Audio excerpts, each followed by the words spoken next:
Okay, in this video, we are going to talk about the N400. We are going to talk about crimes and offenses. But first, we are going to go over the vocabulary words for question 30 of the N400, part 12, question 30. Drunkard, someone who drinks a lot of alcohol. You could also say an alcoholic. Prostitute, someone who sells sex for money. Smuggled, to export or import goods secretly. Gambled, to play games for money and not paying taxes. Alimony, the support you give to an ex, to a former spouse. And misrepresentation, something that you say that is false. Now let's go over question 30. It says, answer items number 30 to 46.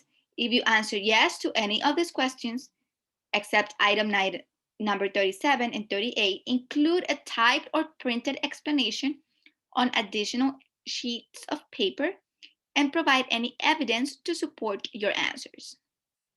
Have you ever been a habitual drunkard? Your answer for this should be no, unless there is proof that you have been a habitual drunkard and you have had any issues with the law because you were drunk. Have you ever been a prostitute or procured anyone for prostitution? Your answer should be no, unless you have had any issues with the law because of prostitution. In addition, they might ask you, what is a prostitute? Remember the definitions from the slide before. Have you ever sold or smuggled controlled substances, illegal drugs, or narcotics? Your answer should be no, unless there are records of you with this type of situations and you might need to explain. Have you ever been married to more than one person at the same time? The answer should be no. Remember, if you are married in your country and you want to remarry here, you need to get a divorce first. You cannot get married here if you're still married in your native country. Have you ever married someone in order to obtain an immigration benefit? The answer should be no. You married because of love, not because of an immigration benefit. Have you ever helped anyone to enter or try to enter the United States illegally? Your answer should be no, and if the answer is yes, you need to explain. Have you ever gambled illegally or received income from illegal gambling? Yes, no, depends on your situation.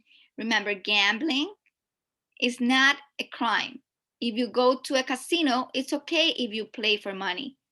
But in a casino, they will ask you and you have to pay taxes. There are places where you can play and you don't need to pay taxes, and that's why it becomes illegal. Fail to support your dependents or to pay alimony.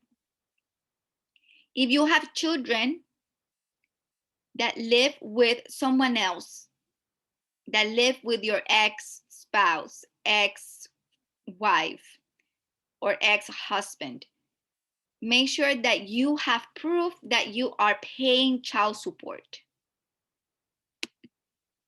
Have you ever made any misrepresentation to obtain any public benefit in the United States? Your answer should be no. If you receive welfare, you might have issues. If you live in public housing, you might have some issues becoming a US citizen. Getting food stamps will not affect your application for citizenship.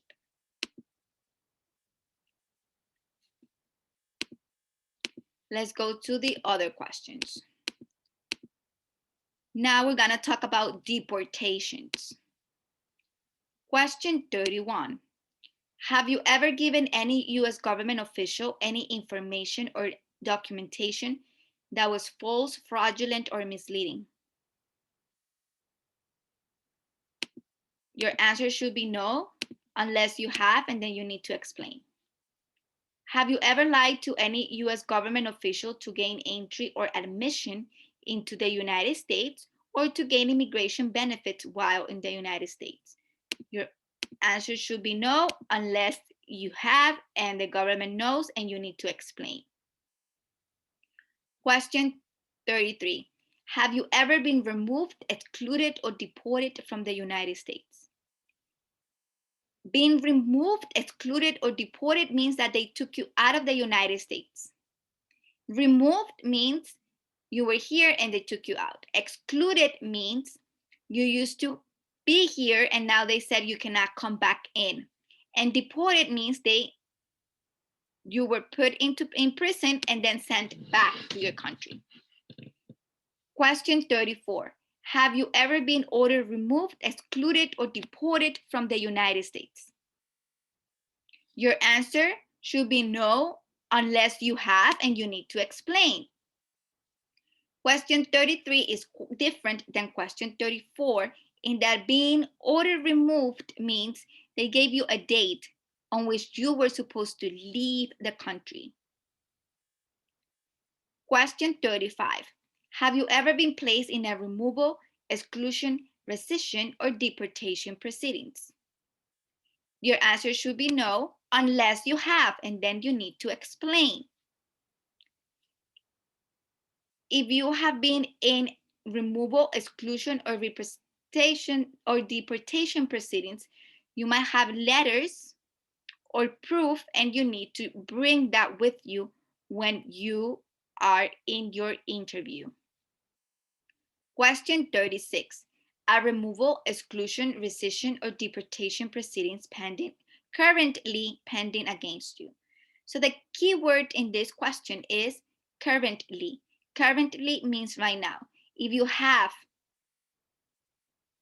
a proceeding currently pending against you, you need to explain and you might not be able to become a US citizen. If you have a case open right now. If they ask you any of these questions and you have never been in deportation proceedings, and if the officer asked why not, you can say, I have never been deported. Or you could say, I have never been in deportation proceedings. But only if you have not. If you have, you need to explain and you need to bring documentation.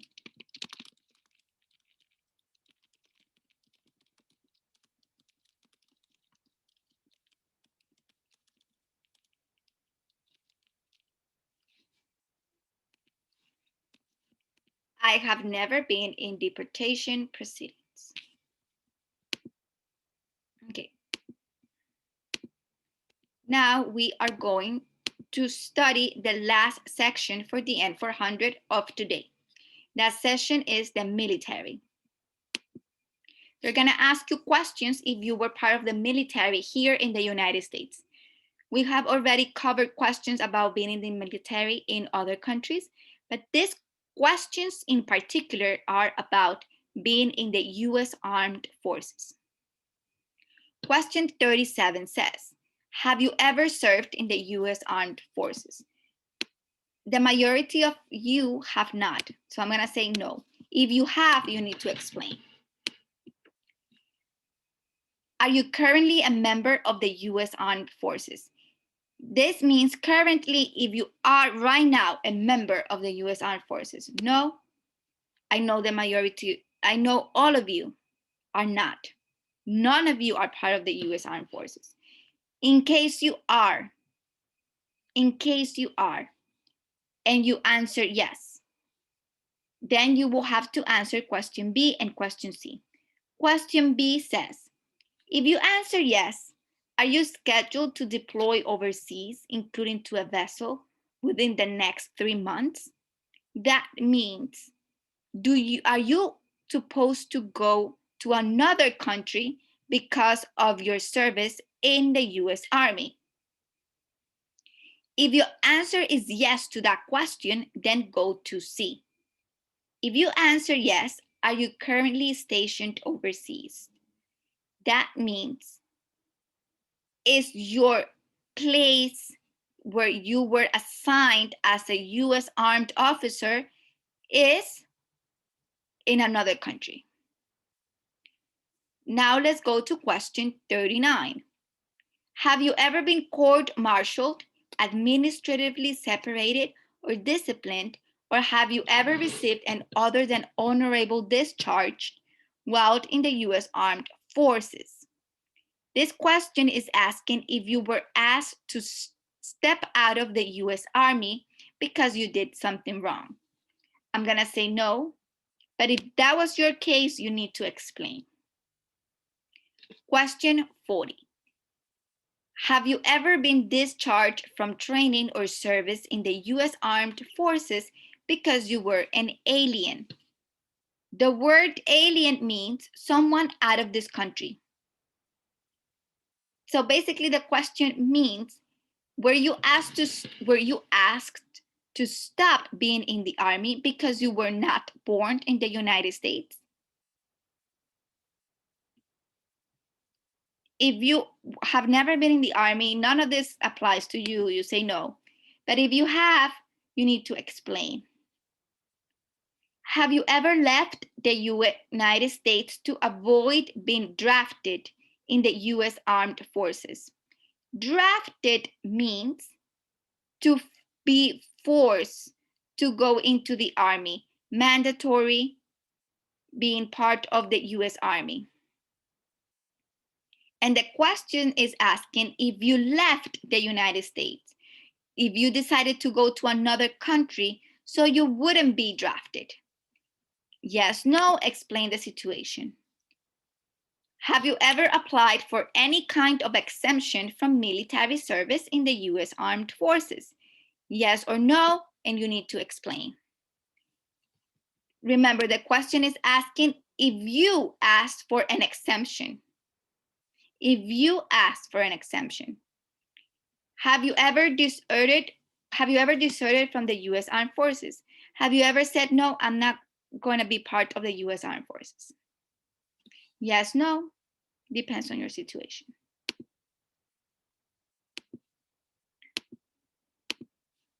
And the last question, this question is basically for men.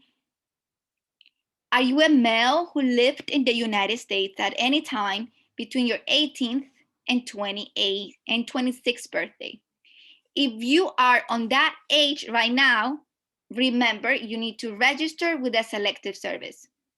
You need to put here the date and you need to write your selective service number. Okay? If you're still, look what it says here. If you're still under 26 years of age, you must register before you apply for naturalization and complete the selective service information. This one above. Now 26 to 31 years of age. And if you did not register, you must attach a statement explaining why you didn't register. But if you are older than 32, you don't need to explain why you didn't register. If you are between the ages of 18 and 26, you need to register. If you are between the ages of 26 and 31, this is only for men. If you are between the ages of 26 and 31, you need to explain why you did not register. And if you are older than 31, you don't need to explain. Okay, so that's all we have for the N400. Remember, 30 to 34. Questions about crimes, questions about deportations, and questions about the military.